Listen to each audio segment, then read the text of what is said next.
Supriyani, guru SD di Konawe Selatan, Sulawesi Tenggara akan disidangkan esok atas dakwaan menganiaya murid yang kebetulan adalah anak polisi. Tersangka sempat mendekam di rutan selama sepekan sebelum akhirnya mendapat penangguhan penahanan Selasa kemarin.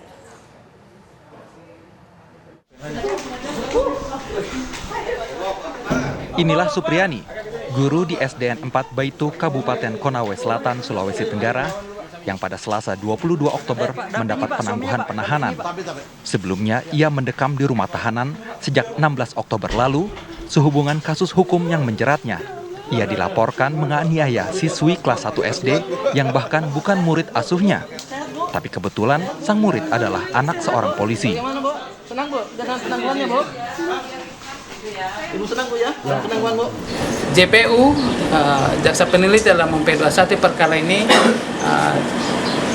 meneliti dalam berkas apa yang tersaji di dalam berkas, dilakukan penelitian bahwa perkara tersebut, berkas tersebut telah lengkap, baik formil dan material.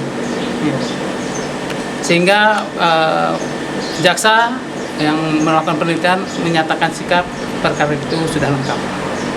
Untuk proses ini tetap kami lanjutkan untuk mencari kebenaran material ya. Kebenaran material nanti di hari Kamis yang akan dilakukan di Pengadilan Negeri Andolo. Kita akan memeriksa, memproses persidangan di sana. Tentunya untuk mencari kebenaran yang materialnya seperti apa sebetulnya yang terjadi. Osgot. Kasus ini menjadi sorotan publik yang curiga Supriyani menjadi korban arogansi petugas kepolisian yang dalam hal ini adalah orang tua korban. Polda Sulawesi Tenggara sampai harus turun tangan.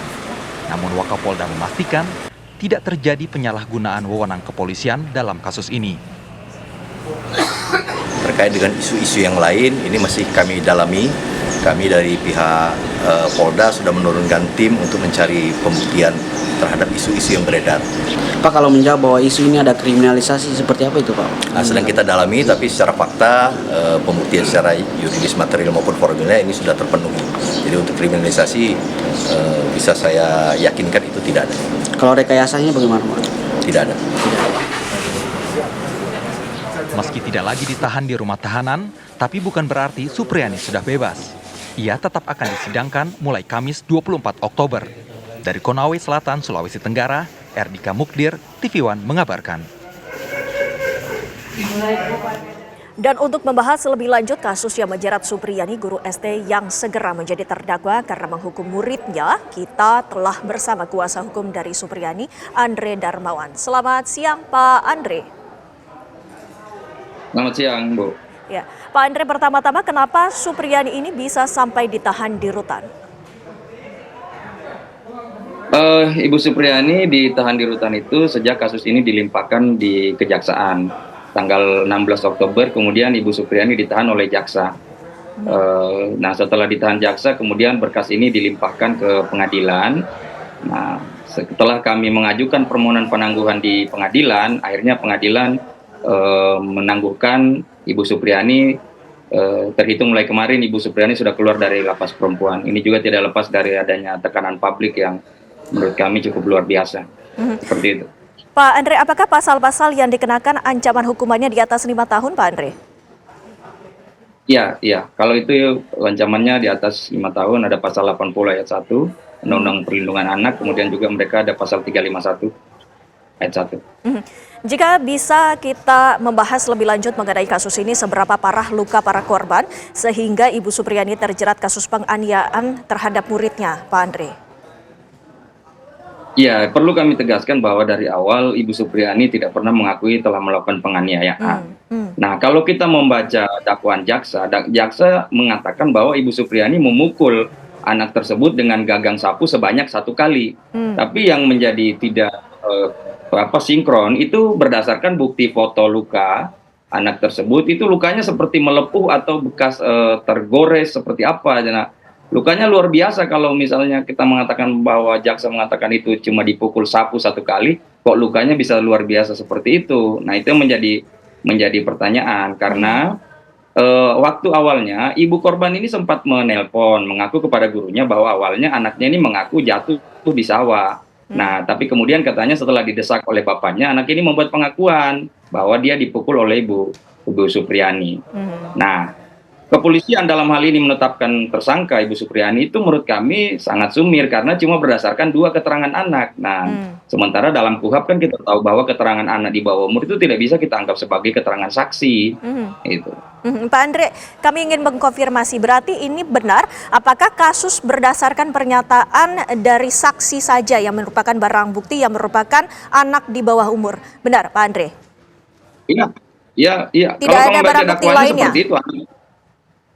Ya, barang bukti lain itu sapu yang mereka ambil di sekolah, ya. Kemudian hasil visum. Nah, itu yang tidak sinkron menurut kami. Dan juga menurut kami polisi tidak mempertimbangkan ada saksi lain seperti misalnya Ibu Supriani kan dituduh menganiaya anak ini di kelas 1A. Nah, Ibu Supriani kan mengajar di kelas 1B. Nah, sementara gurunya kelas 1A Ibu Lilis sebenarnya sudah memberikan keterangan, sudah menyampaikan bahwa Ibu Lilis itu mulai dari jam 8 sampai jam 10 itu di kelas 1A dan tidak ada kejadian. Dan kalau dikatakan bahwa ada pemukulan di jam 10, Ibu Lilis mengatakan bahwa anak kelas 1 jadwal pulangnya itu jam 10. Jadi kalau jam 10 itu sudah tidak ada anak-anak kelas 1. Jadi siapa sebenarnya yang dipukuli oleh Ibu Supriani ini menjadi aneh seperti itu. Lantas langkah apa yang akan diambil oleh pihak kuasa hukum, Pak Andre? Ya, tentunya bahwa besok kita akan mulai persidangan. Ya, kami akan membela dengan sebaik-baiknya untuk membuktikan bahwa sebenarnya Ibu Supriani ini tidak bersalah, hanya dipaksa bersalah oleh pihak kepolisian dan kejaksaan. Semua keterangan-keterangan sudah kami konfirmasi, bukti-bukti juga sudah kami lihat. Ya, nanti akan kami tampilkan atau kita akan sampaikan di persidangan. Mungkin Bapak selaku kuasa hukum bisa menyampaikan apa saja harapan terutama dari Ibu Supriani sendiri, Pak Andre.